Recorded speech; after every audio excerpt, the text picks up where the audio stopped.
start there with our events, our event updates. We call it our school closings list.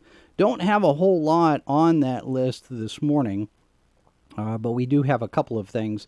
The official Supernatural Convention in Denver, Colorado, they have, I guess, updated. They are now only requiring a negative test, and they're saying masks are optional. That's going on September 16th through the 18th. And then we have a couple of mask updates. These two events requiring masks, Sabotencom in Phoenix, Arizona, which is going on this weekend.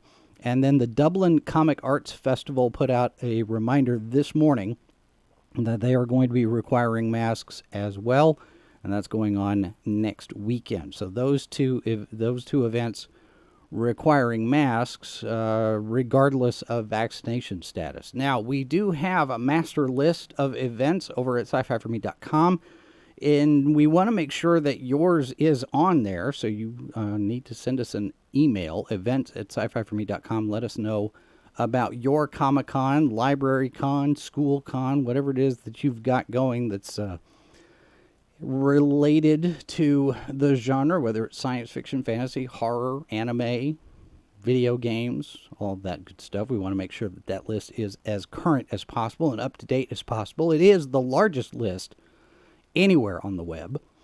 We're proud of that. Now, the other thing here to look at, we've got, speaking of events, we've got the Ringo Awards. Let me find it here. The Ringo Awards are going on. The finalists for the 2022 Ringos have been announced. These awards are named for artist Mike Waringo to recognize craft in the comic book industry. The winners will be announced at the Baltimore Comic-Con on October 29th. And we have a full list of finalists over at sci-fi4me.com, so you can check that out.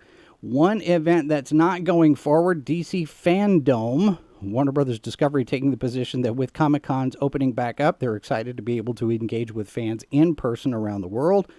Now, this is after San Diego Comic-Con, where they had presentations in Hall H, but they didn't have a big space on the floor. So they did confirm to comicbook.com they'll have a presence at New York Comic-Con coming up in October. Now, we also, as part of our coverage of events, we do have weather.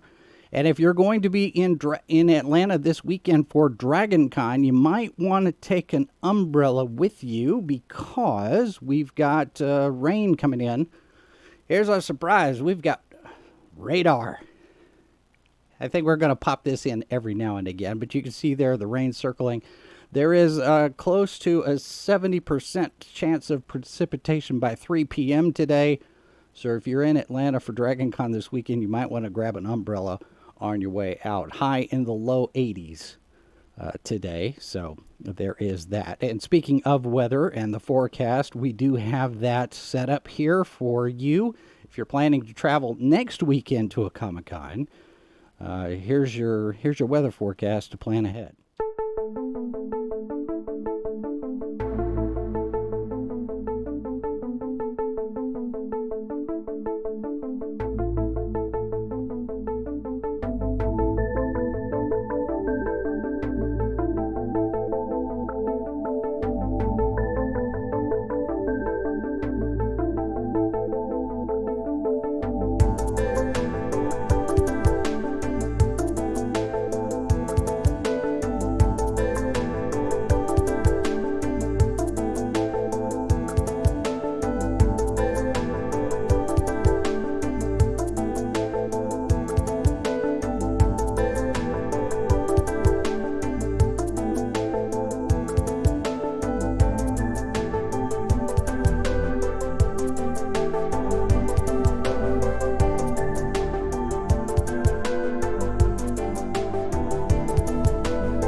Good Morning Multiverse, Saturday morning at 11, 10 Central, only on Sci-Fi for Me TV.